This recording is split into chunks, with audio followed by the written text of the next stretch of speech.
రామ్ చరణ్ శంకర్ కాంబోలో వస్తున్న prestigious movie game changer Sankranti కానుకగా 2025 జనవరి 10న release కానున్న ఈ సినిమాపై భారీ అంచనాలే ఉన్నాయి. జనవరి 1 న్యూ ఇయర్ సందర్భంగా గేమ్ చేంజర్ ట్రైలర్ అప్డేట్ ఇచ్చారు మేకర్స్. అత్యంత భారీగా ఎదురు చూస్తున్న గేమ్ చేంజర్ ట్రైలర్ ప్రకటన వచ్చేసింది.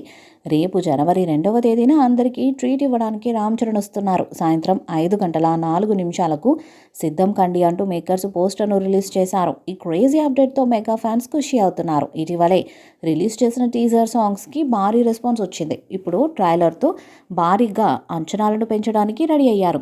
ఈ ట్రైలర్ అద్భుతంగా వచ్చిందంట. యాక్షన్, ఎమోషన్స్తో ట్రైలర్ కట్ చేసినట్టుగా సమాచారం. నిర్మాత దిల్ రాజు దాదాపు 300 నుండి 450 కోట్ల బడ్జెట్తో గేమ్ చేంజర్ని నిర్మించినట్టు టాక్. ఇందులో ప్రమోషన్ ఖర్చులు, ఈవెంట్స్, రెమ్యునరేషన్స్, ప్రొడక్షన్ ఖర్చులు ఇలా అన్ని కలుపుకొని మొత్తం 500 కోట్ల భారీ బడ్జెట్ని క్రాస్ చేసినట్టు తెలుస్తుంది. గేమ్ చేంజర్ సినిమాని ఎన్నో సూపర్ డూపర్ బ్లాక్ బస్టర్ చిత్రాలను రూపొందించిన ప్రముఖ నిర్మాణ సంస్థ Sri Venkateswara cine creations banner నిర్మిస్తుంది.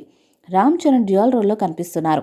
కియారా అద్వానీ, అంజలి హీరోయిన్స్గా నటిస్తున్నారు. పొలిటికల్ బ్యాక్డ్రాప్గా రానున్న ఈ సినిమాకు తమన్ సంగీతాన్ని అందిస్తున్నారు. సెన్సార్ సభ్యులు ఈ చిత్రానికి యూఏ సర్టిఫికేట్ను జారీ చేసినట్టు సమాచారం.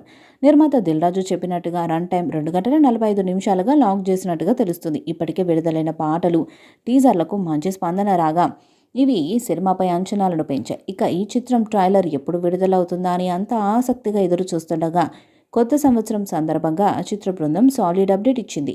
ఈ చిత్రం ట్రైలర్ను విడుదల తేదీని ప్రకటించింది. జనవరి 2న సాయంత్రం 5:04 ట్రైలర్ను విడుదల చేయబోతున్నట్లు తెలిపింది. ఆట మొదలైందంటూ చరణ్ పంచకట్టుతో ఉన్న ఫోటోను పంచుకున్నారు. ఈ చిత్రం తెలుగు, తమిళ, హిందీ, కన్నడ, మలయాళ భాషల్లో ప్రేక్షకుల ముందుకు రానుంది. శ్రీ వెంకటేశ్వర క్రియేషన్స్పై దిల్ రాజు ఈ చిత్రాన్ని నిర్మిస్తున్నారు. ఇటీవల యుఎస్లో ప్రీ రిలీజ్ ఫంక్షన్ చేశారు. ఏపీలో గ్రాండ్ ప్రీ రిలీజ్ ఈవెంట్ను జనవరి 4వ తేదీన ప్లాన్ చేశారు. సినిమా విడుదల సమయం దగ్గర పడుతుండటంతో ప్రమోషన్స్ స్పీడ్ పెంచారు. ఈ సినిమాకు సెన్సార్ టీం నుంచి బ్లాక్ బస్టర్ హిట్ టాక్ వచ్చినట్టు సినీ వర్గాలు చెప్తున్నాయి. ఫస్ట్ హాఫ్ ఆకట్టుకునేలా ఉండగా ఇంటర్వెల్ బ్యాంక్ ప్రేక్షకులను ఉర్రూతలూగించే స్థాయిలో ఉందంట. ముఖ్యంగా సుమారు 20 నిమిషాల పాటు సాగే ట్రైన్ ఎపిసోడ్ హైలైట్గా నిలుస్తుందని చెప్తున్నారు. ఇంటర్వెల్ తర్వాత సెకండ్ హాఫ్లో శంకర్ తన ఇమేజ్ చూపించారని, మ్యాజిక్ చేశారని, సినిమాకు రామ్ చరణ్ పర్ఫార్మెన్స్ పెద్ద ప్లస్ అని టాక్ వినిపిస్తుంది.